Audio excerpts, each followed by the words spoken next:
विदुर जी महाराज जब तीर्थ यात्रा करके वापस हस्तिनापुर आए तब तक संपूर्ण महाभारत युद्ध में कौरव वंश का विनाश, महाराज युधिष्ठिर का चक्रवर्ती सम्राट पद पर विराजमान होना, ये सब हो चुका था।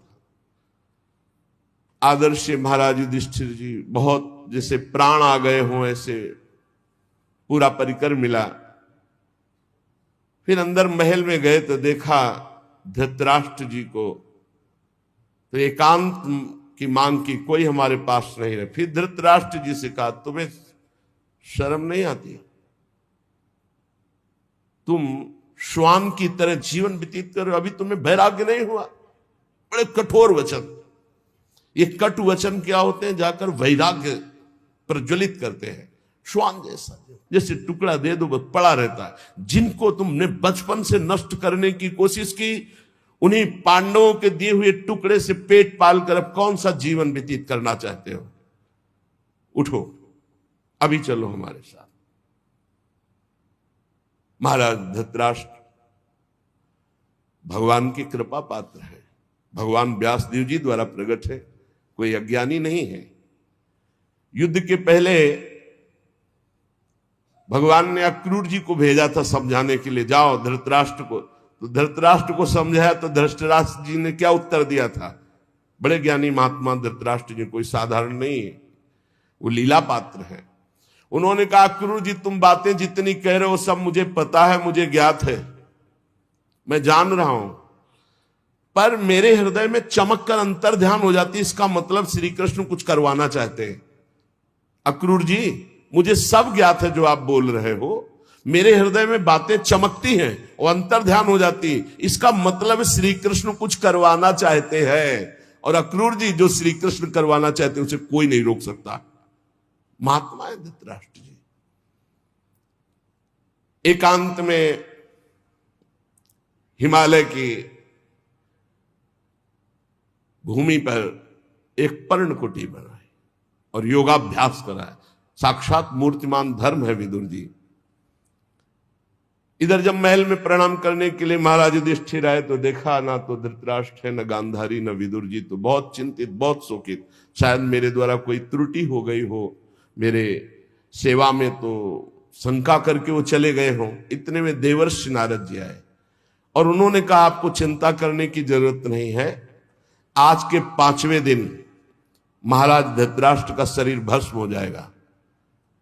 पर्णकुटी में जो गार्हपत्य आदि अग्नियां हैं वो अपने आप कुटी को जलाएंगे। कुटी में बैठे हुए धृतराष्ट्र भस्म होंगे और धृतराष्ट्र की देह को जलते देखकर गांधारी उन्हीं के साथ अपने शरीर को भस्म कर देंगी। ऐसा ही हुआ। 5वें दिन महाराज धृतराष्ट्र का शरीर पूरा हुआ। गांधारी जी पति के साथ भस्म हो गई। विदुर जी वहां से तीर्थ यात्रा को चले गए। देवर्षि नारद जी ये बता करके तुम्बुर गंधर्व के साथ स्वर्ग को चले गए। महाराज युधिष्ठिर एकांत में विचार करने लगे, क्या समय आ रहा है, सब नष्ट होता जा रहा है, ये लोगों का स्वभाव कैसे बदल रहा है। 7 महीना हो गए थे अर्जुन को द्वारिका गए हुए, अभी वापस नहीं आए थे। महाराज युधिष्ठिर ऐसे अपशकुन देखने लगे जिससे पता चलने लगा कि विनाश होगा। जिस समय जो ऋतु होनी चाहिए वो ऋतु नहीं, उल्टे समय में ऋतु। जब वर्षा होनी चाहिए तब सूखा, और जब वर्षा नहीं होनी चाहिए तो अपार वर्षा, फसल नष्ट हो जाना, लोगों को बड़ा दुख होना। और देखा कि प्रायः लोग क्रोधी हो रहे हैं, कौड़ी कौड़ी के लिए लोभ करने लगे हैं, झूठ बोलना स्वभाव बन गया है, मित्रता में छल और कपट हो गया है, माता पिता सगे संबंधी पति पत्नी इनमें परस्पर झगड़ा होने लगा है। इसका मतलब है कि विनाश काल उपस्थित हो रहा है। जिसको देखो वो दंभी बनता जा रहा है, पाखंडी बनता जा रहा है, धन की प्रधानता हो गई है, युधिष्ठिर जी बहुत चिंतित हुए। युधिष्ठिर जी ने भीमसेन से कहा कि अर्जुन को हमने द्वारिका इसलिए भेजा था कि वहां जाकर पुण्य श्लोक भगवान श्री कृष्ण क्या करना चाहते हैं इसका पता लगाकर वो हमें बताएं आके। 7 महीने बीत गए, भीमसेन तुम्हारे छोटे भाई गांडीव धनुषधारी अर्जुन अभी तक लौटे नहीं और अपशकुन मुझे बहुत दिखाई दे रहे हैं। क्या वो समय आ गया क्या जिसे मेरा दुर्भाग्य कहते हैं? अर्थात क्या द्वारिकाधीश भगवान श्री कृष्ण अपनी लीला स्मरण कर लिए? क्योंकि मेरा हृदय घबरा रहा है अपने आप। ये संपत्ति, ये राज्य, ये स्त्री, ये प्राण, कुल, संतान, शत्रुओं पर विजय, सब कुछ श्री कृष्ण कृपा से प्राप्त हुआ है। देखो देखो, वो आकाश में उल्कापात हो रहा है, पृथ्वी कंपायमान हो रही है, मेरे शरीर में भयंकर अपशकुन हो रहे हैं। पक्का कुछ न कुछ ऐसा हुआ है जो सुनने लायक नहीं है। पुरुष की जब बाईं जांग फड़के, आंख, भुजा बार बार फड़के तो समझ लेना चाहिए कोई विनाशकारी खेल होने वाला है। मेरी बाईं जांग, बाईं आंख, बाईं भुजा बार बार फड़क रही, भारी कोई अनिष्ट सूचना मिलने वाली है। देखो, ये सियारिन उदय होते हुए सूर्य की ओर मुंह करके रो रही है और ये कुत्ता मेरी ओर देखकर बार बार चिल्ला रहा है, रो रहा है। इसका मतलब कोई अनिष्ट होने वाला है। ये गौ आदि अच्छे जो पशु हैं मुझे बाएं करके जा रहे हैं, गधे आदि बुरे पशु मुझे दाहिने करके जा रहे हैं। मैं जिधर देखता हूं उधर मुझे पशु रोते दिखाई दे रहे हैं। ये उल्लू और ये कौआ, ये कठोर कठोर शब्द बोल रहे हैं, इसका मतलब कुछ विनाश होने वाला है। जब मैं देवताओं की मूर्तियों की तरफ देखता हूं तो मुझे रोती नजर आती हैं। ये बड़े बड़े उत्पात देखकर मेरा हृदय घबरा रहा है। क्या ये पृथ्वी भाग्यहीन हो गई? जिनका सौंदर्य, जिनके चरण कमलों में ध्वजा वज्र अंकुश चिन्ह है, क्या ये पृथ्वी उन चिन्हों से रहित हो गई? राजा युधिष्ठिर इन भयंकर उत्पातों को देखकर मन ही बहुत चिंतित थे। इतने में देखा कि अर्जुन पधार रहे। दौड़ पड़े युधिष्ठिर, समीप गए तो कदम रुक गए। अर्जुन का मुंह उदास, आंखों से आंसू, शरीर शक्तिहीन, कांतिहीन।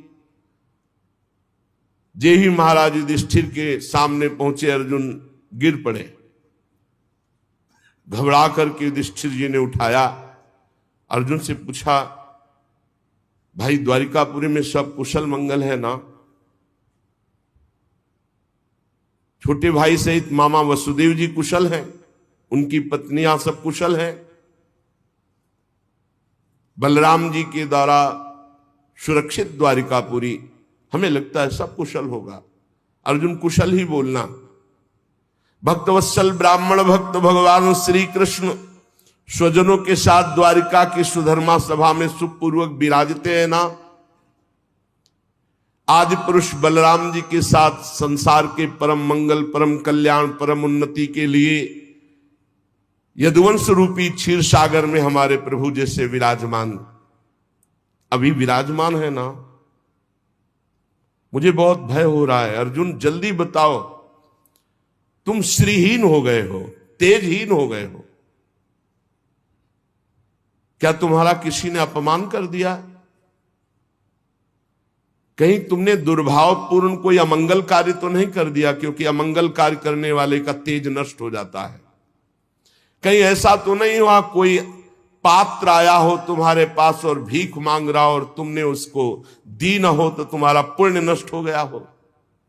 कहीं ऐसा तो नहीं हुआ देने की प्रतिज्ञा करके तुम मुकर गए हो तो तुम्हारे सुकृत नष्ट हो गए हो? कहीं ऐसा तो नहीं हुआ शरणागत का तुमने त्याग कर दिया हो? प्रश्नों की झड़ी लगा दी। कहीं ऐसा तो नहीं हुआ अगम्या स्त्री का समागम कर लिया हो, कहीं ऐसा तो नहीं हुआ कि जिस समागम करने योग्य का अपमान कर दिया हो। बड़े प्रश्न किए,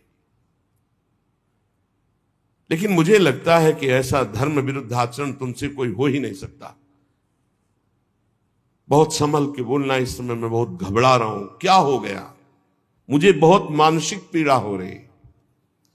वैसे ही दुख से अर्जुन जी बड़े दुखी थे। जब इतने प्रश्न किए तो विषादग्रस्त आंसुओं की झड़ी अर्जुन की, शरीर कांप रहा है, मुख सूख रहा है, पीला पड़ गया है चेहरा, बस एकमात्र श्री कृष्ण के ध्यान में डूबे हुए हैं। काफी देर में साहस बटोर करके उन्होंने बोलना शुरू किया। अर्जुन ने कहा, महाराज मेरी आंखों से वो ओझल हो चुके हैं जो हमारे प्राण, हमारे जीवन, हमारे सखा, जो प्रेमवश रथ हाँकना, टहलना, दूत बनना, मित्रता का, अभिन्न हृदयता का व्यवहार करना, महाराज मैं लुट गया। प्रभु अंतर ध्यान हो गए। महाराज जिन्होंने मेरे ममेरे भाई का घनिष्ठ रूप धारण किया वो परब्रह्म परमात्मा है, मैं समझ नहीं पाया। जिन्होंने मेरे मित्र का रूप धारण किया वो मुझे ठग लिया। मेरा पराक्रम बड़े बड़े देवता नहीं सह सकते थे, आज क्षुद्र बन के भीलों ने मुझे परास्त कर दिया, लूट लिया। क्योंकि मेरा बल तो अंतर ध्यान हो गया ना। जैसे ये शरीर प्राणों से रहित मृतक कहलाता है महाराज, आज मैं वैसा हो चुका हूं। मेरे प्राण श्री कृष्ण अंतर ध्यान हो चुके हैं। मैंने उन्हीं के आश्रय से महाराज द्रुपद के घर में आए हुए कामोन्मत्त राजाओं का तेज अपहरण करके द्रौपदी को स्वयंवर में जीता। मैंने उन्हीं के आश्रय से गांडीव धनुष पर बाण चढ़ाकर मत्स्यवेद किया। भगवान की दिव्य शक्ति हर समय अर्जुन के साथ रहती थी।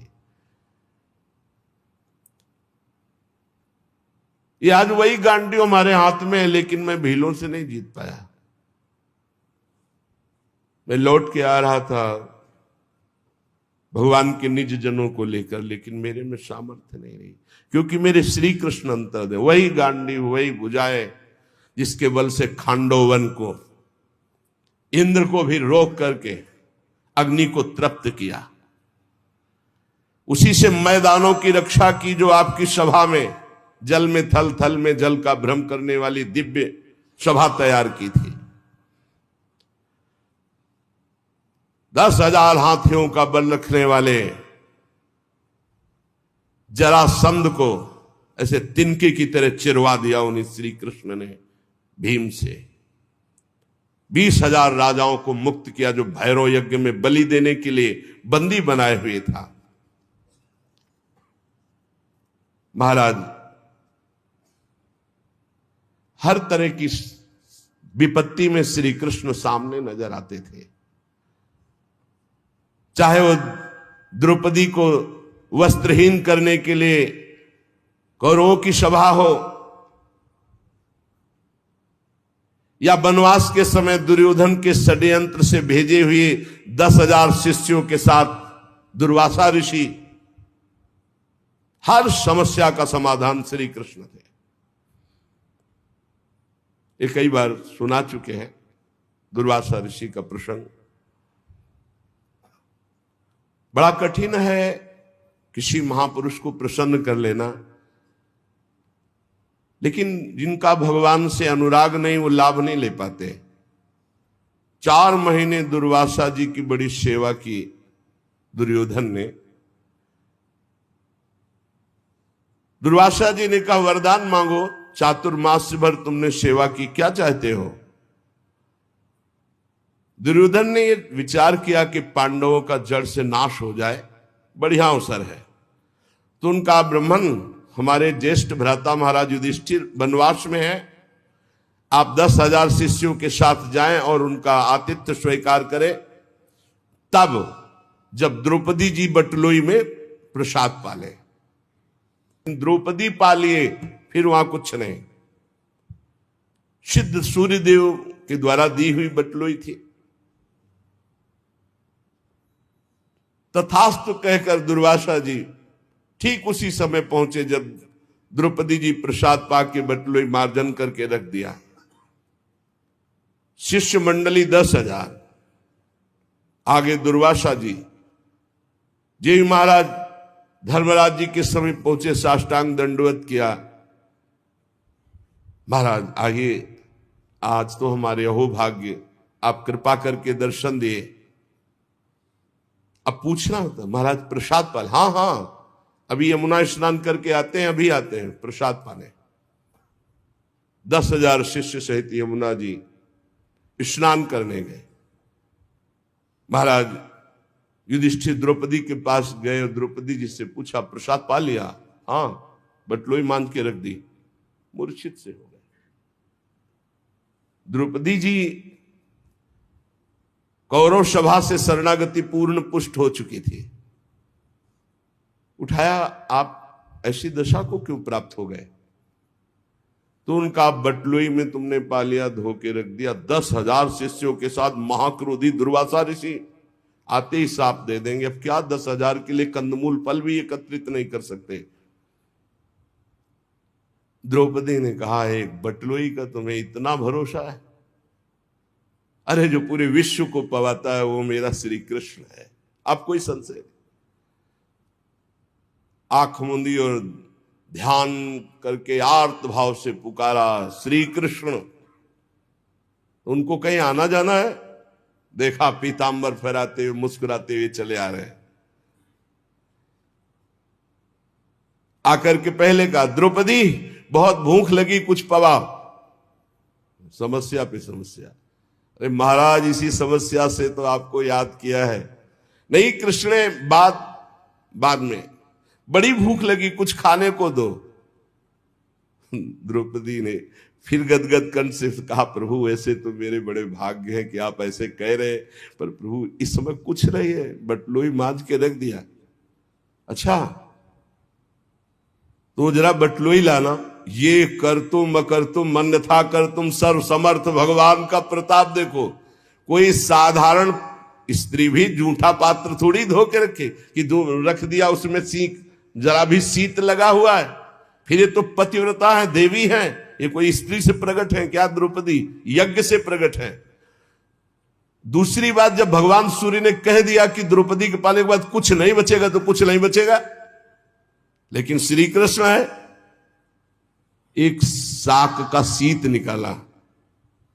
कहां से निकाला? बटलोई से। सिद्ध बटलोई, धुली बटलोई, ये है श्री कृष्ण। और कहा इतने में तो पूरा विश्व तृप्त हो जाएगा। जबान में रखा तो वहां मुनिमंडली जो यमुना स्नान कर रही थी, ऐसा फरा बड़ा आचमन करने की जरूरत नहीं। बोले जाओ, भीम से कहा भगवान ने, कह दो पकवान तैयार है, आओ महाराज। बोले महाराज, बोले जाओ तो तुम कहो जा करके।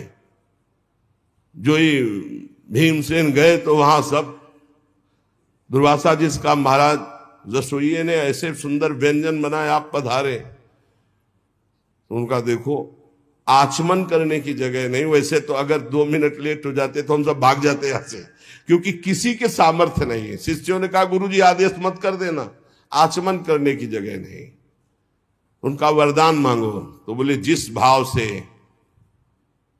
दुर्योधन ने भेजा था वो उसी भाव को प्राप्त हो जाए। विनाश के लिए भेजा था, उन्होंने कहा तथास्तु।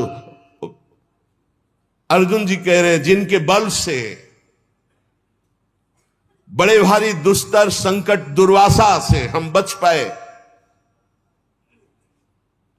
जिनके प्रताप से हमने भगवान शंकर को अपनी बाहुओं से युद्ध रूपी पूजा करके तृप्त कर दिया। भगवान शंकर से भगवान शंकर से कोई एक सेकंड भी युद्ध कर सकता है? अरे प्रलयंकारी रुद्र हैं, इनके सामने कोई नहीं टिक सकता। बाहु युद्ध या जितने अक्षय तूणीर में बाण थे सब ऐसे लीन हो गए। जब बाण मारते ना तो शरीर में अंतर ध्यान हुआ। अर्जुन जी को लगा ऐसा किरात कौन सा वीर है कि जो हमारे बाणों को ही ली जा रहा है। जब एक भी बाण नहीं बचे तो गांडीव से प्रहार किया तो गांडीव भी अंतर ध्यान हो गया। अब उठा के वज्र जैसे घूंसों से प्रहार करना शुरू किया। जे भी भगवान शंकर ने प्रहार किया तो उनका रुक जाओ, 2 मिनट का समय दो, हम अपने आराध्य देव की पूजा कर ले, क्योंकि लगा कि इनके घूंसे से प्राण ही निकल जाएंगे। और मन में आया कि इतनी पीड़ा तो हमें कहीं किसी युद्ध में नहीं हुई, ऐसा कौन है जो मुझे कष्ट दे सकता है? तो उन्होंने कहा हाँ हाँ, जो तुम्हें करना है कर लो। तत्काल रज से एक लिंग बनाया, कुछ पत्र पुष्प जंगल के और महादेव जी का, तो देखा कि जो पुष्प और माला डाली वो किरात के माथे पे। उनका प्रभु, तो बोले हाँ, यही मैं देखने आया था कि तुम मेरे दिव्यास्त्र को रखने लायक हो कि नहीं। ये पाशुपतास्त्र ये साधारण नहीं है जो मैं तुम्हें देने जा रहा हूं, विश्व का विनाश एक क्षण में कर देगा, बहुत होश में। यही मैं देखना चाहता। उस समय भगवान शंकर को भी मैंने तृप्त किया युद्ध में, वो भगवान श्री कृष्ण के बल से।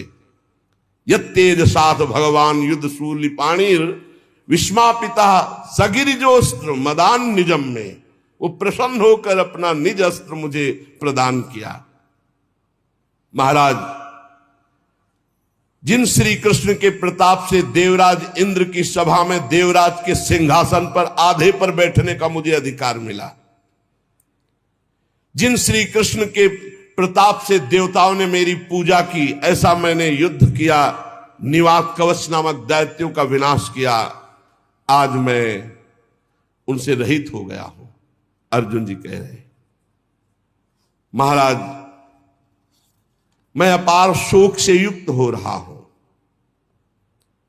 सोने बैठने टहलने, बड़ी बड़ी बातें, भोजन आदि के समय बड़ी मजाक करना, और कभी कभी तो मैं उन्हें कह देता कि मित्र तुम तो बड़े सत्यवादी हो, तो हंस देते।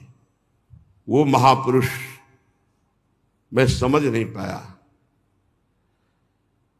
मित्र मित्र का जैसे अपराध सह लेता है, पिता पुत्र का अपराध सह लेता है, ऐसे मुझ दुर्बुद्धि का मजाक वो सहते। मेरे प्रिय सखा, मेरे प्रिय मित्र, नहीं नहीं, मेरे हृदय, मेरे पुरुषोत्तम भगवान ने मुझे छल लिया। वो चले गए। मैं उनके निज जनों को द्वारिका से साथ ला रहा था। मार्ग में दुष्ट भीलों ने मुझे एक अबला की तरह हरा दिया। मेरे में कोई बल नहीं, वही गांडीव, वही बाण, वही अर्जुन, कुछ नहीं कर पाया। लूट ले गए संपत्ति। वही मेरा गांडीव है, वही अक्षय तूणीर, वही बाण, वही रथ, वही घोड़े, वही रथी अर्जुन, पर मेरा सारथी नहीं, मेरे श्री कृष्ण नहीं, तो मैं परास्त हो गया, हार गया। लूट लिया भीलों ने। श्री कृष्ण के बिना मैं सार शून्य हो रहा हूं। क्या करूं? तुमने जितने ईश्वर संबंधियों की बात पूछी, सब नष्ट हो चुके हैं। पता नहीं क्या हो गया, सब आपस में मदोन्मत्त होकर एक दूसरे को मार डाला। यदुवंशियों ने एक दूसरे को ही मार डाला। महाराज, केवल 4 या 5 लोग बचे हैं, पूरे यदुवंश का विनाश हो चुका है। वास्तव में ये केवल श्री कृष्ण की संहार लीला थी। बड़ा विचित्र खेल, एक दूसरे को मार डाला, एक दूसरे को पहचाना ही नहीं। सूत जी कहते हैं अर्जुन ये कहते कहते बेसुध हो गए। भगवान श्री कृष्ण के चरण कमलों के चिंतन में अर्जुन की चित्तवृत्ति अत्यंत निर्मल प्रशांत हो गई। इतना भक्ति का वेग बढ़ा कि मौन धारण करके आंख मूंद करके चुपचाप बैठ गए। बैठते ही भगवान की द्वारा जो उपदिष्ट गीता था, संपूर्ण गीता ज्ञान प्रकाशित हो गया। व्यवधान रहित परब्रह्म स्वरूप में अर्जुन स्थित हो गए। ये भगवान की कृपा होती है। ऐसा विशुद्ध ब्रह्मबोध, गुणातीत अवस्था, द्वैत संशय निवृत्ति, सूक्ष्म शरीर का भंग, जन्म मृत्यु चक्र से रहित जीवन मुक्त स्थिति को अर्जुन उसी क्षण प्राप्त हो गए। इसीलिए कहते हैं मेरे बनाए न बनेगी कोटि कल्प लो, आपके बनाए बनेगी पल पाव में। पल के चौथाई हिस्से में ये ही भगवान के वियोग में अर्जुन जी व्यथित होकर खड़े रहने की भी सामर्थ्य नहीं रही, बैठ गए। उसी समय दिव्य ब्रह्म ज्ञान जो भगवान ने दिया था जागृत हुआ। स्थूल सूक्ष्म कारण तीनों शरीरों का राग भस्म हुआ। अपने स्वरूप में स्थित जीवन मुक्त महापुरुष भगवान के स्वधाम गमन यदुवंश का संहार सुनते ही महाराज युधिष्ठिर शांत हो गए। देखो ये अंतिम लीला सबकी होनी है। निश्चय किया महाप्रस्थान। महाप्रस्थान कहते हैं मृत्यु को। अब महाप्रस्थान करना है। जन्म मृत्यु रूप संसार से अब मुख मोड़ लिया महाराज युधिष्ठिर जी ने। जब भगवान ने शरीर त्याग दिया तो अब हमारा इस मृत्यु लोक में क्या काम। जिस समय भगवान श्री कृष्णचंद्र जी ने इस पृथ्वी से अपने शरीर को अंतर ध्यान किया, उसी समय पाप और अधर्म में फंसाने वाला कलयुग का राज्य लागू हो गया। उसी समय से महाराज युधिष्ठिर ने कलयुग का फैलना देखा। देश में, नगर में, घरों में, प्राणियों के हृदयों में असत्य, छल, हिंसा, अधर्म, व्यभिचार, ये सब की बढ़ोतरी हो रही। अपने भाइयों से कहा महाप्रस्थान का निश्चय करो, अब रहना नहीं इस पृथ्वी में। बड़ा मंगल रूप होगा कलयुग का। विनयी पौत्र महाराज परीक्षित, जो अब कुछ सयाने हो चुके थे, गुणों में महाराज युधिष्ठिर के समान थे, समुद्र से घिरी हुई पृथ्वी के सम्राट पद पर हस्तिनापुर में महाराज परीक्षित का अभिषेक किया। और यहां मथुरा में सूरसेनाधिपति के रूप में अनिरुद्ध के पुत्र वज्र जी का अभिषेक किया।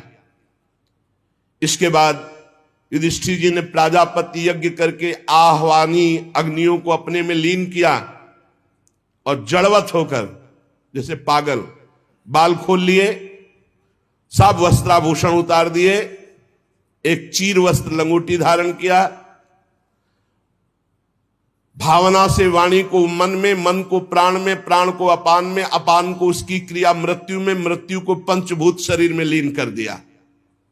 शरीर को मृत्यु रूप अनुभव करके त्रिगुण में मिला दिया, त्रिगुण को मूल प्रकृति में, मूल प्रकृति को सर्व कारण रूपा प्रकृति में, प्रकृति को आत्मा में, आत्मा को ब्रह्म में विलीन करके जीवन मुक्त हो गए तत्काल। यह है भगवान के निज जनों का महामहिमामय स्वरूप। जीवन मुक्त, आवागमन मुक्त,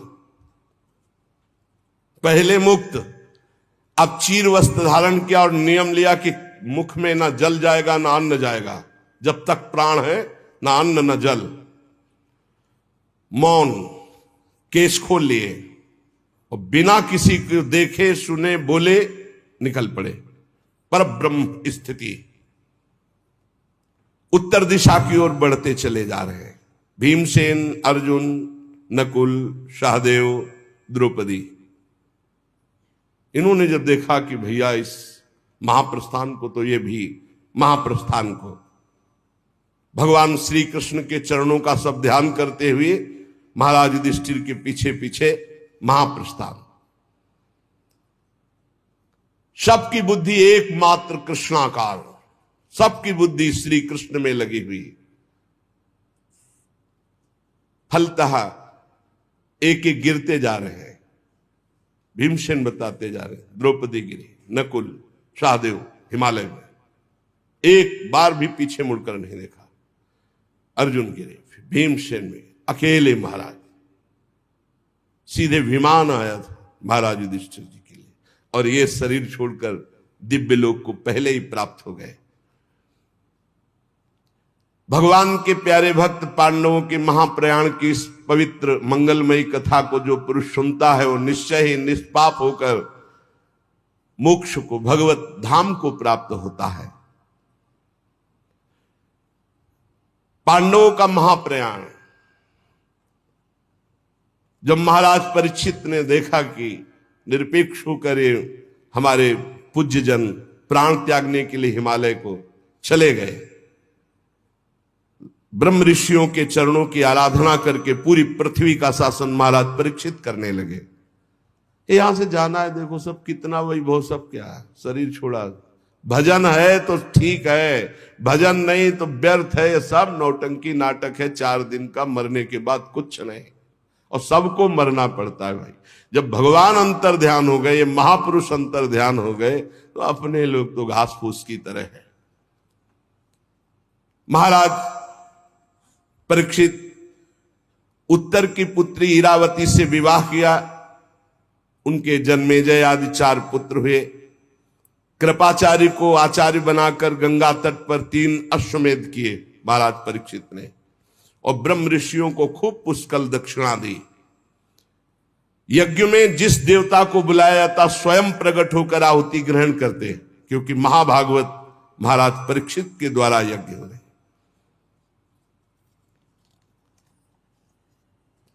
शौनक जी ने पूछा कि हमने सुना है दिग्विजय करते समय कलयुग मिला था महाराज परीक्षित को, इसको मार क्यों नहीं डाला, छोड़ क्यों दिया? ये राजा का वेश धारण करने पर भी कलयुग है तो अधर्मी, जो गाय को लात से मार रहा था, ये हमने सुना है प्रसंग, शौनक जी कह रहे। तो भगवान श्री कृष्ण की लीला से, चरण कमलों से यदि संबंध रखता हो तो अवश्य चर्चा कीजिए, क्योंकि मैं सुनना चाहता हूं। दूसरी व्यर्थ की बातों से क्या लाभ, उनसे तो समय व्यर्थ नष्ट होता है। प्यारे श्रुति जी, जो लोग चाहते हैं कि मोक्ष मिले या भगवत प्राप्ति हो, उन्हें खूब कानों से भगवत चर्चा सुननी चाहिए और जबान से नाम जप करना चाहिए। ये जो मंदभागी जन है, ये दिन भर रुपया कमाने में लगे रहते हो, रात में भोग या सोने में काट देते हैं, पूरा जीवन व्यर्थ जाता है। श्रुति जी ने कहा, धन्य है शौनक जी, आप महात्मा जन जो भगवान की चर्चा सुनना चाहते हैं। जिस समय राजा परीक्षित कुरजांगल देश में सम्राट के रूप में निवास कर रहे थे, उसी समय उनको सूचना मिली कि मेरी सेना द्वारा सुरक्षित साम्राज्य में कलयुग का प्रवेश हो गया है। बड़े दुखी हुए कि ये तो बड़ा अधर्मी है, ये जहां जहां प्रवेश करेगा अधर्म फैलता चला जाएगा। परीक्षित जी ने धनुष हाथ में लिया, श्याम वर्ण के घोड़ों से जुते हुए सिंह की ध्वजा वाले सुसज्जित रथ पर सवार होकर दिग्विजय करने के लिए बाहर निकले। उसके साथ बड़ी सेना भी थी। वो केतुमाल उत्तर कुरु किम पुरुषादि से होते हुए जहां जहां गए भगवान श्री कृष्ण की महिमा, पांडवों की महिमा सुनने को मिली, और उन्हें कलयुग नहीं दिखाई दिया। अभी परीक्षित जी को जो उनके प्राण प्रिय भगवान श्री कृष्ण का चरित्र सुना देते या पांडवों की महिमा सुना देते, तो उस राज्य को सुरक्षित कर देते, कोई कर भेंट नहीं लेते। और जो भगवान का विरोधी राजा होता उसको भुजदंडों के द्वारा मर्दन करके, कर लेकर के ब्रह्म ऋषियों की सेवा करते। महाराज आगे देखा कि एक बैल और एक गाय कुछ बात कर रहे हैं। वो साक्षात बैल के रूप में धर्म थे और गाय के रूप में पृथ्वी थी। महाराज परीक्षित ने दूर से देखा, धर्म ने जो बैल के रूप में थे पृथ्वी से कहा, कल्याणी तुम कुशल से तो हो ना, तुम्हारा मुख श्रीहीन हो रहा है, हमें लगता है कोई भारी दुख है तुम्हें, तुम किस लिए चिंता कर रहे हो? कहीं मेरे 3 पैर टूट गए हैं उसके लिए तो तुम चिंता नहीं कर रहे हो? संभव है तुम इसलिए चिंता कर रही हो कि दुष्ट कलयुग अब तुम्हारे ऊपर अधर्म आचरण करेगा। हो सकता है तुम इसलिए चिंता कर रही हो कि अब आज क्या जो समाज आगे आएगा कलयुगी, वो खान पान वस्त्र स्नान स्त्री सहवास में शास्त्रीय नियमों का पालन नहीं करेगा, मनमानी आचरण करेगा, मनमानी व्यभिचार करेगा, मनमानी खाए पिएगा, वो आसुरी भाव को प्राप्त हो जाएगा, राक्षसी स्वभाव को। कहीं तुम भगवान श्री कृष्ण के अंतर्ध्यान हो जाने के कारण तो नहीं दुखी हो? तुम क्यों दुखी हो? पृथ्वी ने कहा, बैल के रूप में जो तुम धर्म देवता हो, ये तुम्हारा स्वभाव ही है ऐसा, दूसरे के दुख से दुखी हो जाना। पूछना उत्तम है, पर तुम सब जानते हो मैं सबसे दुखी इस बात से हूं कि भगवान श्री कृष्ण सारे जगत को सुख पहुंचाने के लिए प्रकट हुए थे, अंतर्धान हो गए। आज मैं भगवान से प्रगट लीला में विमुख हो चुकी हूं, भगवान अंतर्ध्यान हो चुके और प्रगट देख रही हूं कि तुम्हारे 4 चरण 3 चरण तोड़ दिए गए। तुम में समस्त सद्गुण वास करते हैं। धर्म, ये 39 अप्राकृत गुण जो धर्म को मानता है, धर्म से चलता है, उसमें जागृत हो जाते हैं। सत्य, पवित्रता, दया, क्षमा, त्याग, संतोष, सरलता, सम, दम, तपस्या, समता, तितिक्षा, उपरति, शास्त्र विचार, ज्ञान, वैराग्य, ऐश्वर्य, वीरता, तेज, बल, स्मृति, स्वतंत्रता, कौशल, कांति, धैर्य, कोमलता, निर्भीकता, विनय, शील, साहस, उत्साह, बल, सौभाग्य, गंभीरता, स्थिरता, आस्तिकता, कीर्ति, गौरव, निरहंकारता, ये 39 अप्राकृत गुण जिसके हृदय में धर्म वास करता है उसके हृदय में जागृत हो जाते हैं। एक क्षण के लिए भी भगवान उससे अलग नहीं होते जिसके हृदय में धर्म रहता है। धर्म तुम्हारी दुर्दशा कर दी इस कलयुग ने। मुझे बड़ा शोक हो रहा है, मुझे साधु महात्माओं के लिए शोक हो रहा है, मुझे धर्म के लिए शोक हो रहा है, मुझे भगवान के अंतर्धान हो जाने के लिए शोक हो रहा है। मैं अभागिनी हूं। मुझे सौभाग्य पर शायद गर्व हो गया था कि भगवान के चरण चिन्हों से मैं युक्त हूं। मेरे शायद उसी गर्व का मुझे दंड मिला है कि आज मैं अभागिनी हो गई, भगवान अंतर्ध्यान हो गए। सूत जी कहते हैं, परीक्षित जी संवाद सुन रहे थे। उन्होंने देखा कि राजा का तो वेश है, पर ये दुष्ट पैर से गाय को मार रहा है, पैर से बैल को मार रहा है, डंडे से पिटाई कर रहा है, और ये ऐसा समझ रहा है कि यही राजा है। कांप रहा है बैल इतनी पिटाई की, भयभीत होकर मलमूत्र का त्याग कर रहा है, बहुत मार रहा है। गाय को बार बार पैरों से मार रहा है। स्वर्ण जटित रथ पर चढ़े हुए राजा परीक्षित ने मेघ गंभीर वाणी में ललकाया, कौन है जो हमारे राज्य में पूजनियों को दंड दे रहा है? मैं बलवान हूं, मैं उसी वंश का हूं जिसमें महाराज युधिष्ठिर, भीमसेन, अर्जुन, उनके चले जाने पर तू ऐसा मत समझ कि उनका बल नहीं रह गया। तू कौन है जो मेरा भय नहीं मान रहा और गाय और बैल को दंड दे रहा है? अरे भेष तो तूने नट की भांति राजा का बना रखा है, आचरण पाप और अधर्म के कर रहा है। मेरे दादा अर्जुन के अंतर्ध्यान हो जाने पर तू क्या समझता है तेरे पर कोई प्रहार करने वाला नहीं? देख मैं तुझे अभी दंड देता हूं। उन्होंने, परीक्षित जी ने बैल से पूछा, कमल लाल के समान आप श्वेत वर्ण हैं, 3 पैर आपके इसने तोड़ दिए, फिर भी 1 पैर से आप टिके हुए हो, आप बैल नहीं हो सकते। क्योंकि बैल में इतनी सामर्थ्य नहीं। आप कौन देवता हैं?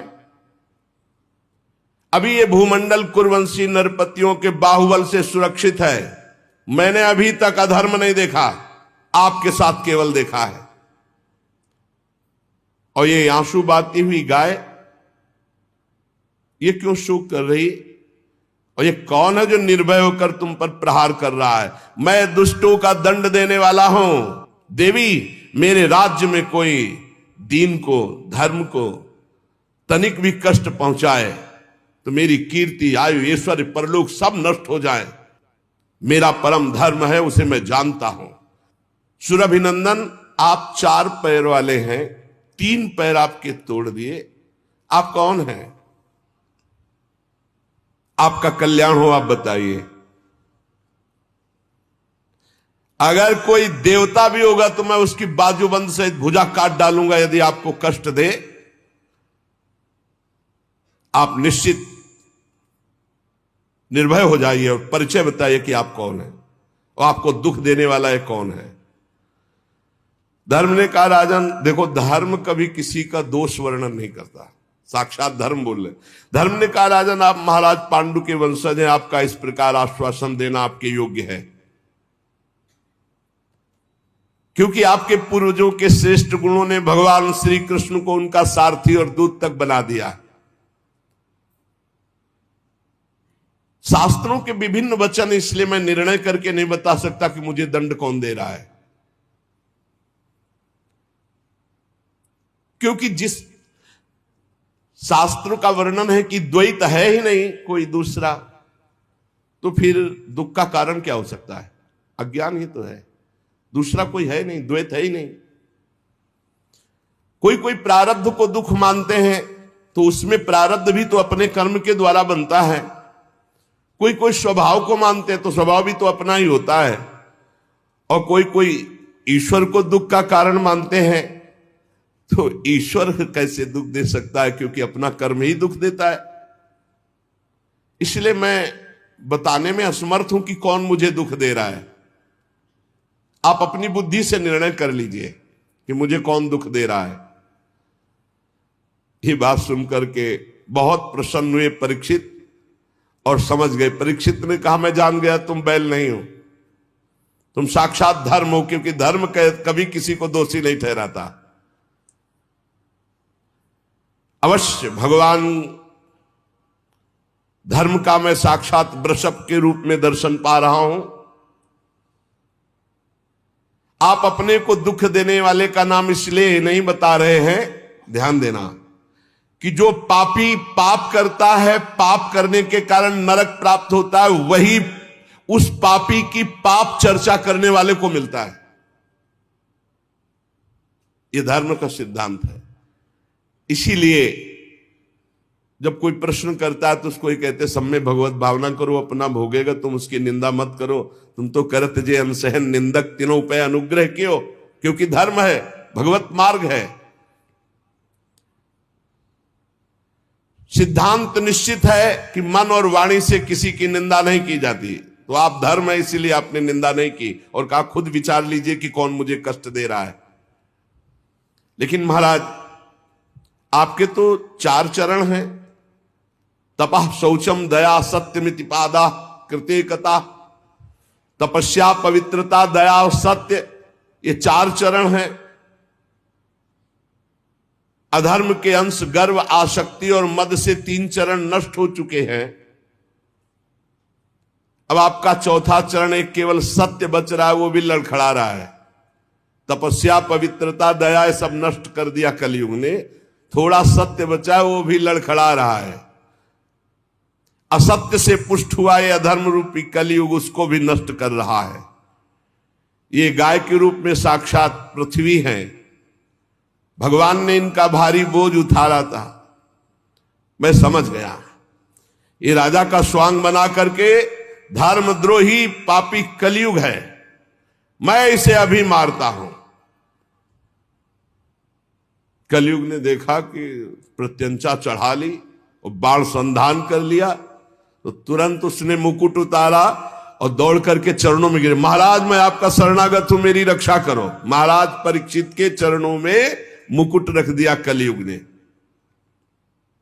शरणागत का महत्व जानने वाले महाराज परीक्षित ने देखा पैरों में पड़ा हुआ है कलयुग, तो हंसते हुए कहा, जब तो हाथ जोड़ करके महाराज युधिष्ठिर के वंश में उत्पन्न हुए किसी वीर की शरण में आ गया तो तुझे मारूंगा तो नहीं, पर तू अधर्म का आचरण कराने वाला मेरे राज्य में नहीं रह सकता। क्योंकि जहां जिसके शरीर को तू स्पर्श करेगा वो झूठ बोलेगा, लोभी हो जाएगा, चोरी करेगा, दुष्टता करेगा, व्यभिचार करेगा, स्वधर्म त्याग करेगा, दरिद्र हो जाएगा, कपटी हो जाएगा, कलही हो जाएगा, दम्भी हो जाएगा, पाखंडी हो जाएगा, पापी हो जाएगा तेरे स्पर्श करने से कलयुग के। अतः मैं तुझे इस ब्रह्मावर्त क्षेत्र में नहीं रहने दूंगा, क्योंकि यहां सब यज्ञ पुरुष भगवान की आराधना करने वाले हैं। परीक्षित बहुत कान तक खींचे हुए बाण संधान और चरणों में पड़ा कांप रहा था। देखा कि मैं कहां जाऊंगा, जहां जाऊंगा तहां इनका राज्य है, मुझे मारेंगे, तो इनको फंसाऊं पहले। महाराज आप सार्वभौम सम्राट हैं, यत्रा क्वचन वत्स्यामि सार्वभौमम तवाज्ञया लक्ष्ये तति तत्रापि त्वामात्तेषु सरासनम। मैं जहां रहने की सोचता हूं वहां देखता हूं महाराज परीक्षित बाण संधान करे हुए खड़े हैं। महाराज मुझे कहीं भी जगह नहीं मिल रही, आप मुझे जगह दीजिए जहां मैं रह पाऊं। मैं आपका शरणागत हूं, मारोगे हुए नहीं और पूरे राज्य में रहने दोगे नहीं तो कुछ तो जगह बता दो। मैं जहां देखता हूं आप धनुष बाण संधान किए हुए दिखाई दे रहे हो। बड़े प्रसन्न हुए परीक्षित जी, और वो यही चाहता था किसी तरह इनका क्रोध शांत हो और मैं इनको फंसा पाऊं। परीक्षित जी ने विचार किया कि हमारे राज्य में महापाप कोई नहीं कर रहा है। अभ्यर्थी तदा तस्मई स्थानानि कलहे ददौ द्यूतम पानम स्त्रिया सूना यत्राधर्मस चतुर्विधा। ये 4 महापाप महाराज के राज्य में कोई नहीं कर रहा था उस समय। मदिरा नहीं पीना, जुआ नहीं खेलना महाराज परीक्षित के राज्य में, और पर स्त्री का सहवास नहीं करना और किसी की हिंसा करके मांस नहीं खाना। ये 4 बातें। तो उन्होंने सोचा ये प्राय हमारे राज्य में है नहीं, तो इसके रहने के लिए स्थान दे दिया 4। शराब पीने वाले, पराई स्त्री के प्रति काम भाव रखने वाले, जुआ खेलने वाले और हिंसा करके मांस खाने वालों की बुद्धि में कलयुग का वास हो। और जहां कलयुग का वास है, लोभ, झूठ, चोरी, दुष्टता, स्वधर्म त्याग, व्यभिचार, दरिद्रता, कपट, कलह, दम्भ, दूसरे पाप सब बढ़ते चले जाएंगे। मतलब घोर पाप कराता है जिसकी बुद्धि में। तो समझ लीजिए, मदिरापान, मांस भक्षण, परिस्त्री गमन, जुआ खेलना, ये 4 स्थान महाराज परीक्षित ने कलयुग को दिए।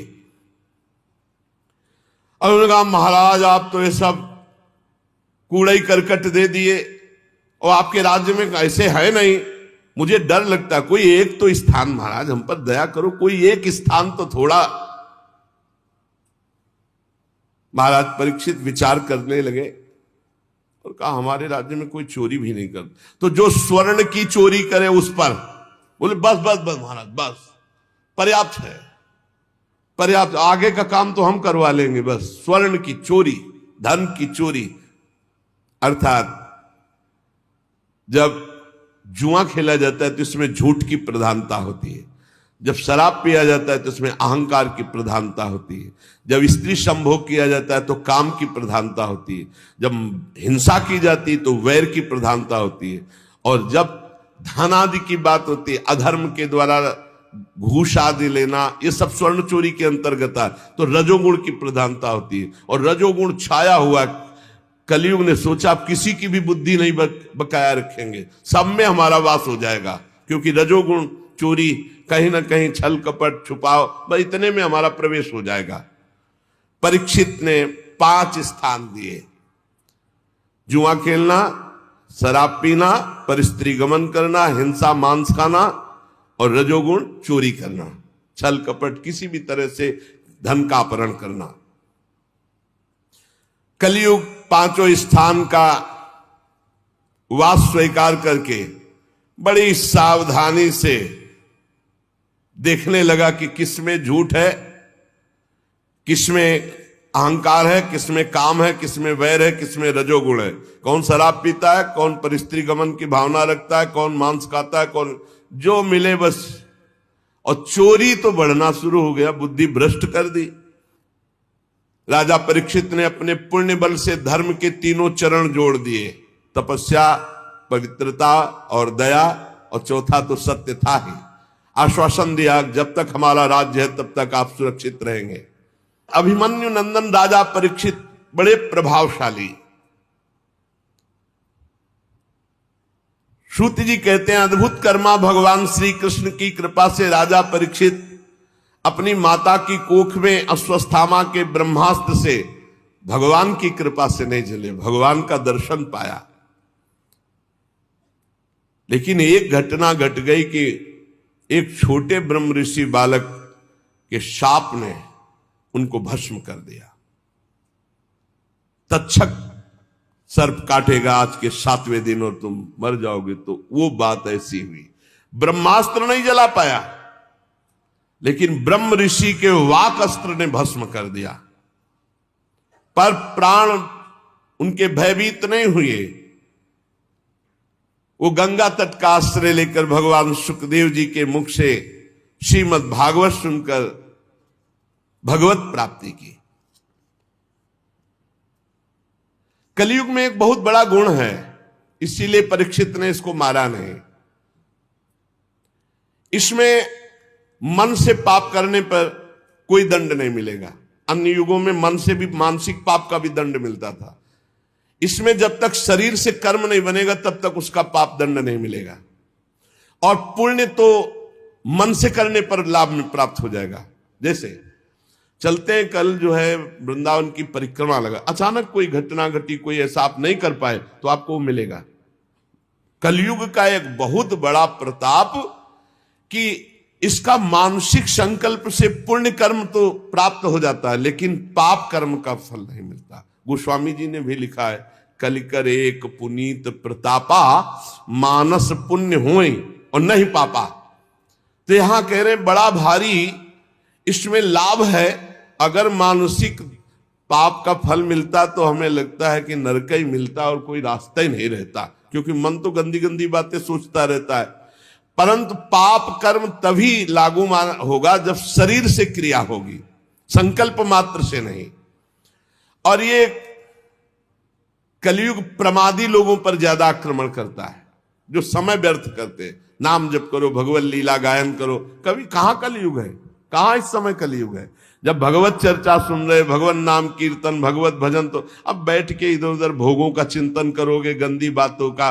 तो भगवान श्री कृष्ण चंद्रजू के चरण कमलों का मादक मधुर मधु संतों के संग से प्राप्त होता है। इसीलिए भगवत प्रेमी भक्तों के लव मात्र के सत्संग के समान ना स्वर्ग है ना मोक्ष है, फिर तुच्छ इन मृत्यु लोक के भोगों की तो बात ही क्या। महाराज, हम भगवान श्री कृष्ण की लीलाओं से भरे हुए पावन चरित्र को सुनना चाहते हैं। सूत जी ने कहा, अहो आप महात्माओं के संग से आज मेरा जन्म धन्य हो गया, क्योंकि जब महापुरुषों से बातचीत करने का अवसर मिल जाता है तो सारे पाप नष्ट हो जाते हैं, हृदय पवित्र हो जाता है बातचीत मात्र से। वास्तव में अनंत भगवान की हम पर बड़ी कृपा है, जो आप 88,000 ऋषि बैठकर भगवत चर्चा सुन रहे हैं और बार बार प्रश्न करते हैं भगवान की लीला कथा का। भगवान के गुणों की क्षमता भी जब कोई नहीं कर सकता तो उनसे बढ़कर कोई हो ही कैसे सकता है।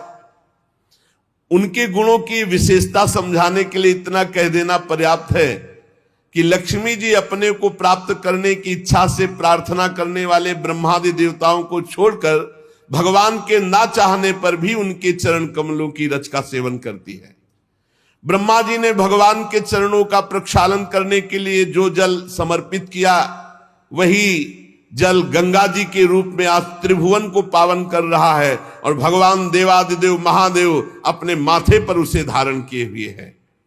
ऐसी अवस्था में त्रिभुवन में श्री कृष्ण के अतिरिक्त भगवान शब्द का दूसरा और क्या अर्थ हो सकता है। सूत जी कहते हैं, जिनके प्रेम को प्राप्त करके धीर पुरुष बिना किसी हिचक के देह गे आदि की दृढ़ आसक्ति को छोड़ देते हैं, उन परमहंसों के स्वामी, परमहंसों की प्रिय आत्मा भगवान श्री कृष्ण की आराधना के सिवा हम किसकी आराधना करें। ऋषियों, जैसे पक्षी अपनी शक्ति के अनुसार आकाश में उड़ते हैं, वैसे ही विद्वान लोग अपनी अपनी बुद्धि के अनुसार भगवान के लीला चरित्रों का गायन करते, पर पार कोई नहीं पा सकता। एक दिन की बात है कि राजा परीक्षित धनुष लेकर वन में शिकार खेलने के लिए निकले। यह शिकार मांस भक्षण के लिए नहीं होता था, ये उन पशुओं का शिकार होता था जो रोगी पशु होते थे, जिनसे संक्रामक रोग प्रजा को फैलने का होता था, तो उनको जान जान करके फिर उनका उद्धार करते थे। ये राजा का कर्तव्य होता था।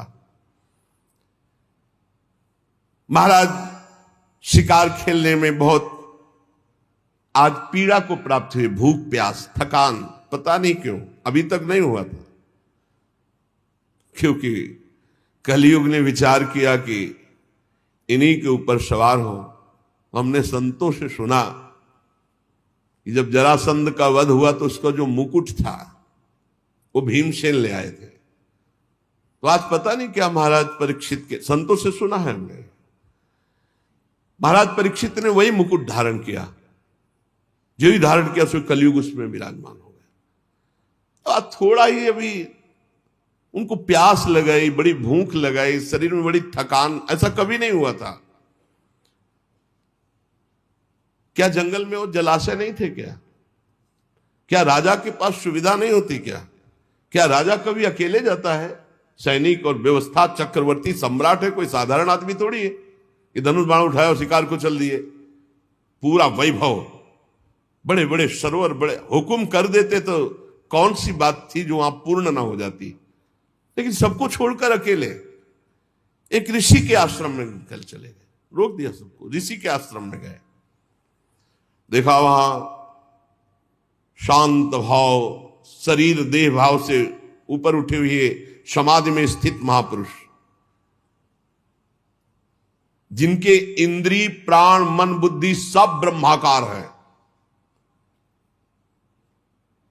प्राण भी संचलित नहीं हो रहे, शांत ब्रह्म में स्थित ऐसी समाधि, जड़ की तरह, ठूठ की तरह एकदम। बस जागृत स्वप्न सुषुप्ति तीनों अवस्थाओं से ऊपर तुरी पद में स्थित महापुरुष, जटाएं बिखरी हुई है, कृष्ण मृग चर्म नीचे धारण किए। परीक्षित जी वहां गए और कहा, मैं प्यासा हूं, सुनो मेरा गला सूख रहा है, पानी पिलाओ। कभी ऐसा नहीं। ब्रह्म ऋषि के आश्रम में ऐसा आदेश चक्रवर्ती सम्राट होते, कभी ऐसा नहीं। ताज उतार करके वहां नंगे पैर, बहुत हाथ जोड़कर, ऐसे कभी नहीं। आज कलयुग बुद्धि में बैठा हुआ इसलिए ऐसा हो गया। अब वहां कोई हो बाहर तो वो तो समाधिस्थ है, ना उनको आसन मिला बैठने को, ना पीने को पानी, ना कोई शब्द, ना कोई मीठी बात। आज उनको अपमान का बोध हो रहा है, मेरा अपमान। चक्रवर्ती सम्राट महाराज परीक्षित आए, ना कोई मीठे शब्द, ना कोई आसन, ना कोई जल। अब दृष्टि बदली हुई है। देखा ऋषि को, ढोंग तो नहीं कर रहा है, बुद्धि का खेल है। आज तक कभी ऐसा नहीं। तो देखते हैं, अभी बाहर निकले तो एक मरा हुआ सर पड़ा था, ऐसे धनुष की प्रत्यंचा से नोक से उठाया जाके ऐसे। अब वो थे ही नहीं, वो तो अंतर में भाव समाधि में डूबे हुए चल पड़े।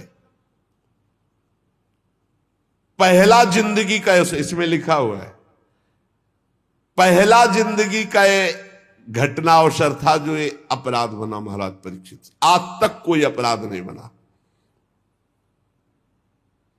पहला अभूतपूर्व, सहसा अभूतपूर्व, कभी ऐसा नहीं हुआ।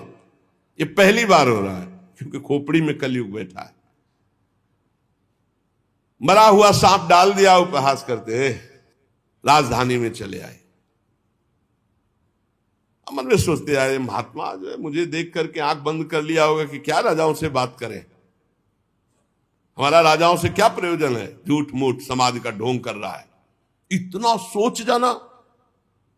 नहीं नहीं नहीं, एस किम निवृत्ता शेष करणो मिलित एक क्षण मृषा समाधि, झूठी समाधि रच रहा है, ऐसा सोचते चले जा रहे वापस। ओ इंद्रियां भगवदाकार, मन भगवदाकार, प्राण भगवदाकार, जानते हैं परीक्षित जी ये स्थिति, पर आज कुछ दिमाग काम नहीं कर रहा। ऐसा कभी नहीं हुआ। बार बार कह रहे हैं कि ये महात्मा झूठ मूठ समाधि का ढोंग रच रखा है, अब आज कुछ और ही बात है। अब वो तो समाधिस्थ ही है, उनको तो पता ही नहीं। इतने में कुछ लड़के देखे, ब्रह्म ऋषियों के बालकों ने देखा कि राजा आश्रम में गया, वापस लौट गया, तो वहां गए तो देखा को तो समाधिस्थ है, उनके गले में मरा हुआ सर्प, समीक ऋषि नाम उनका जो समाधिस्थ है। अब वो दूसरे ऋषि कुमार गए और श्रृंगी ऋषि से कहा कि बड़ी बड़ी बातें खेल में मारता था, मैं आज तेरे पिता के गले में मरा हुआ सांप डाल दिया, चक्रवर्ती सम्राट परीक्षित ने दुर्व्यवहार किया, अपमान किया, भला कुछ कर ले तू। श्रृंगी ऋषि ने कहा सत्य सत्य, स्नान कर रहे थे अभी बालक थे, सत्य, उनका पक्का त्रिकाल सत्य, ऐसा ही किया है महाराज परीक्षित ने।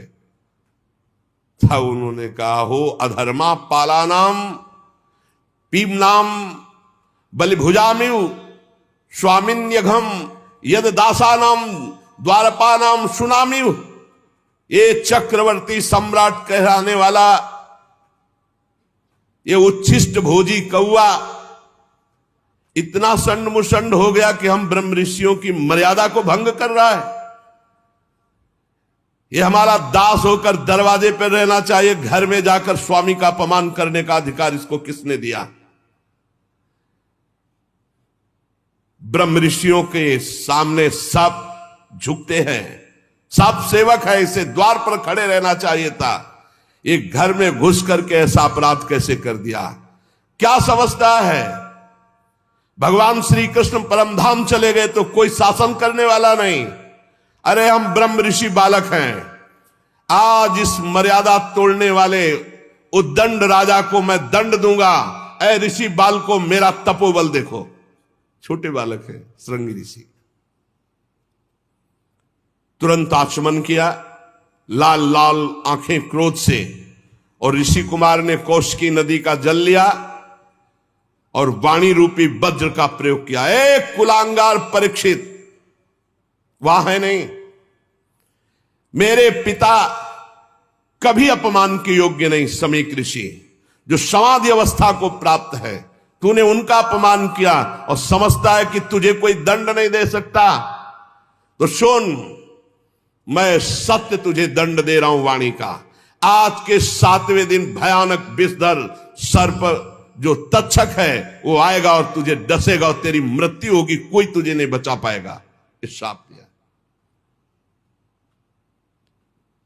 दंक्षत इस्म कुलांगारम, आज के 7वें दिन तक्षक सर्प तुझे डसेगा, कोई नहीं बचा सकता।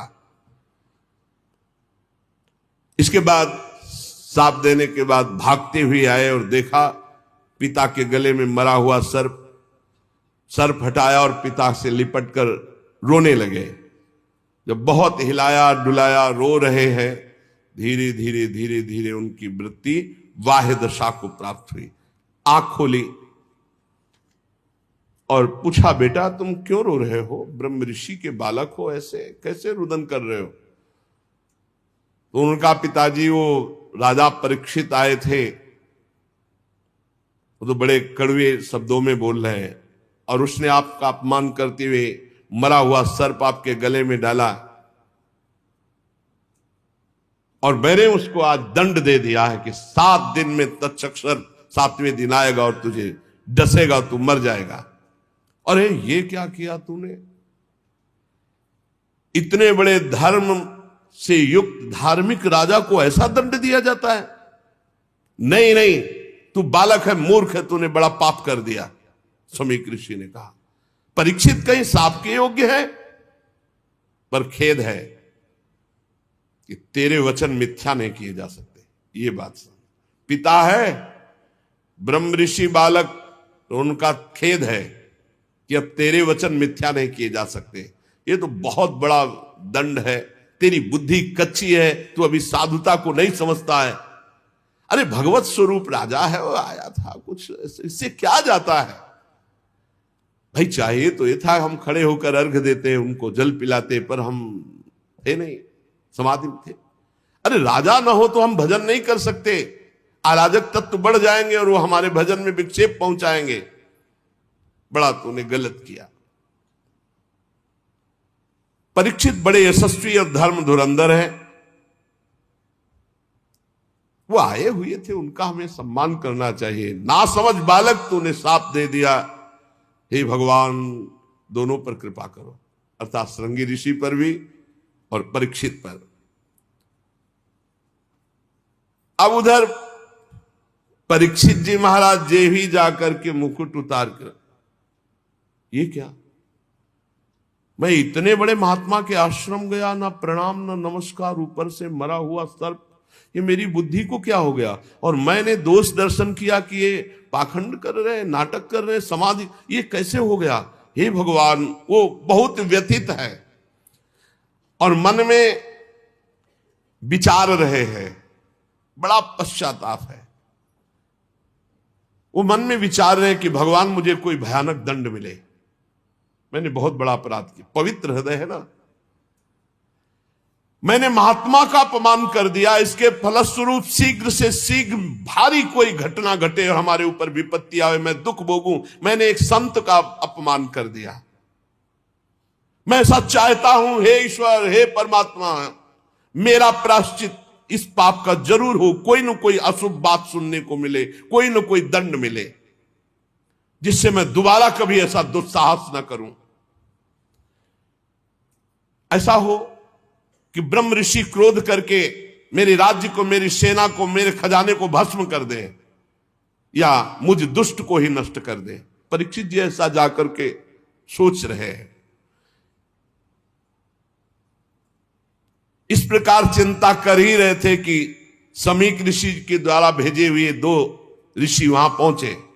महाराज, आपको सूचना भेजी समीक ऋषि ने, बड़ी शीतलता होगी, जरूर कोई न कोई दंड विधान हुआ होगा। बोलिए। ऋषि कुमार श्रृंगी ने आपको शाप दे दिया है कि 7वें दिन तक्षक सर्प आएगा और आपको डसेगा, आप भस्म हो जाएंगे, आपकी मृत्यु हो जाएगी। आहा, वो मना ही रहे थे, उनका हृदय बड़ा शीतल हुआ और उनका भगवान श्री कृष्ण ने अपनापन निभाया और मुझे दंड दिया। बहुत अच्छा लगा, क्योंकि मेरे द्वारा अपराध हुआ था, मैं मांग रहा था कि मुझे कोई प्रायश्चित करने के लिए अवसर मिले, दंड मिले। अब मुझे 7 दिन भगवान श्री कृष्ण के चरणों में मन लगाकर 7वें दिन शरीर छोड़ना है। महाराज जन्मेजय को राज्याभिषिक्त किया और आज के बाद न जबान में पानी जाएगा, न अन्न जाएगा। संपूर्ण राज्य सुख का त्याग कर गंगा के तट पर बैठ गए। जो गंगा जी भगवान का चरण धोवन है,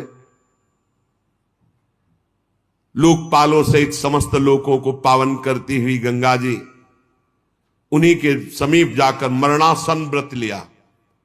ना गंगा का किनारा छोड़ेंगे, ना एक बूंद जल पाएंगे, ना एक टुकड़ा अन्न पाएंगे। पूरा राज्य का मोह, परिवार का मोह, शरीर का मोह त्याग दिया। जो ही बड़े बड़े ब्रह्म ऋषियों में चर्चा फैली कि परीक्षित जी को ऐसा शाप, और परीक्षित जी अनशन आमरण व्रत लेकर गंगा तट पर बैठ गए हैं, तो बड़े बड़े ऋषि मुनि वहां आने लगे। देखो ये भगवान की कृपा, पात्र पर कैसी कृपा होती है। उस समय सबसे पहले अत्रि जी पधारे, फिर वशिष्ठ जी, च्यवन जी, शरद्वान, अरिष्टनेमि, भृगु, अंगिरा, पराशर, विश्वामित्र, परशुराम, उतथ्य, इंद्र प्रमद, इद्मवा, मेधातिथि, देवल, आरिष्टसेन, भरद्वाज, गौतम, पिप्पलाद, मैत्रेय और कवश, अगस्त, नारद, व्यास, बड़े बड़े ब्रह्म ऋषि, अरुणादि राज ऋषि, ये सब विश्व में जब हाहाकार मच गया कि महाराज परीक्षित को शाप मिला श्रृंगी ऋषि का, 7वें दिन तक्षक सर्प पाएगा और भस्म कर देगा, तो वो गंगा के किनारे आमरण अनशन व्रत लेकर बैठ गए हैं। परीक्षित जी सबकी पूजा करते हैं, सबके चरणों में सिर रखकर वंदना करते हैं। जब सब बैठ गए, महाराज परीक्षित ने फिर से प्रणाम किया और खड़े होकर शुद्ध हृदय से अंजलि बांधकर कहा, राजा परीक्षित ने कहा, आज मैं अपने मुख से कह सकता हूं कि मैं समस्त राजाओं में धन्य हूं, क्योंकि आप सब महात्मा हमें दर्शन देने के लिए आए। मैं धन्याति धन्य हूं। आप महापुरुषों का प्रेम, मैंने किसी को बुलाया नहीं, आप स्वयं आए हैं, इसलिए मैं अपने को धन्य कह रहा हूं। राजवंश के लोगों से तो प्राय निंदित कर्म बच जाते हैं, वो आप महात्माओं की चरण धोवन से दूर पड़ जाते हैं, परंतु मैं भी तो राजा हूं। देहगे में आसक्त था, आज एक महात्मा के बालक की कृपा हुई और मुझे भगवान श्री कृष्ण का बना दिया। साप देकर संपूर्ण राज्य का त्याग, संपूर्ण परिवार का त्याग, शरीर के राग का त्याग, भोजन पानी का त्याग। आप लोग, मां गंगा जी सब हम पर बहुत प्रसन्न हैं। ब्राह्मण कुमार श्रृंगी ऋषि के साप का कोई दूसरा कारण नहीं, केवल कृपा ही कृपा है। मुझे कृपा दिखाई दे रही, मुझे कोई डर नहीं, कोई परवाह नहीं, क्योंकि आप सब संतों ने घेर लिया कर। आप बड़े कृपालु हैं। मैं सब महात्माओं से यही प्रार्थना करता हूं कि मेरा बार बार जन्म हो और मेरे अपने श्री कृष्ण में प्रेम हो। सबसे आशीर्वाद ये चाहता हूं कि बार बार जन्म हो और भगवान श्री कृष्ण में प्रेम हो। महाराज परीक्षित परम धीरवान, दृढ़ निश्चय करके गंगा जी के तट पर पूर्वाग्र को शाक करके उत्तर मुख होकर बैठ गए। महाराज आमरण अनशन का निश्चय करके बैठे। देवता लोग पुष्पों की वर्षा कर रहे थे परीक्षित जी के ऊपर। सब संत महात्मा साधु साधु सबने कहा, राजर्षि शिरोमणि भगवान श्री कृष्ण के प्रति ऐसी प्रीति कोई आश्चर्य की बात नहीं, क्योंकि आप पांडवों के ही वंशज हैं। आपने एक क्षण में शरीर संबंधी भोग, शरीर संबंधी राज, शरीर संबंधी रिश्ते नाते सबका त्याग कर दिया। धन्य हैं आप। अब हम भी तब तक यहीं रहेंगे जब तक आपका परम धाम गमन नहीं होगा। ऋषियों ने कहा, जब तक आप भगवत धाम नहीं जाएंगे, हम सब ऋषि यहीं बैठे रहेंगे, 7 दिन 7 रात। ऋषियों के वचन सुनकर राजा परीक्षित ने उन फिर मुनियों का अभिनंदन किया और ऋषियों से प्रार्थना की कि आप सब ओर से पधारे हुए ब्रह्म ऋषि हैं, सत्यलोक में रहने वाले मूर्तिमान वेदों के समान आप हैं। आप लोगों का हम पर बड़ा अनुग्रह है, आपका लोक परलोक में कोई स्वार्थ नहीं है। सबसे हम ये प्रश्न करते हैं कि मरणासन पुरुष को परम कल्याण के लिए क्या करना चाहिए। जो शीघ्र शरीर छोड़ने वाला है, शरीर छूटने वाला है, उसको क्या करना चाहिए, कौन सा अनुष्ठान करना चाहिए। ये प्रश्न अभी पूरा हुआ ही था कि कोलाहल सुनाई दिया। तो कुछ स्त्रियां, कुछ बच्चे घेरे हुए थे, सबकी दृष्टि गई। तो कौन पधार रहा है? भगवान सुखदेव जी।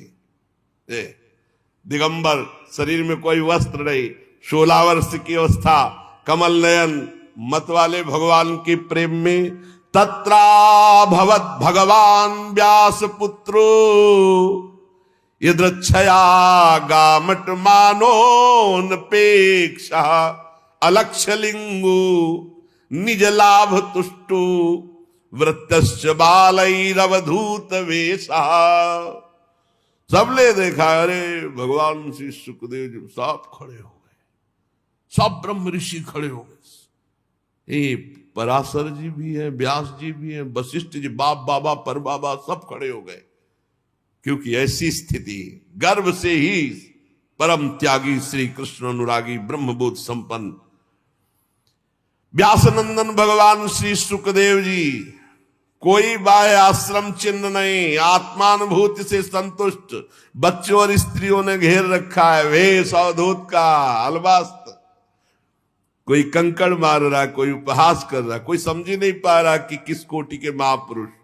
16 वर्ष की अवस्था, चरण हाथ जंगा भुजाएं कंधे कपोल सब तेजो में, अत्यंत सुकुमार, बड़े बड़े नेत्र मनोहर, नासिका ऊंची, कान बराबर, सुंदर भौहें और मुख से अद्भुत कांति, गला तो मानो सुंदर शंख हो, हंसली ढकी हुई, छाती चौड़ी उभरी हुई, नाभ भंवर के समान गहरी, उदर बड़ा ही सुंदर त्रिवली युक्त, लंबी लंबी भुजाएं, दिगंबर वेश, मानो साक्षात सूर्य पधार रहे हो। श्याम रंग, चित्त को चुराने वाली यौवन अवस्था, मंद मंद मुस्कुराते हुए, अपने तेज को छिपाए हुए सब ऋषि आसन छोड़ छोड़ करके हाथ जोड़कर खड़े हो गए।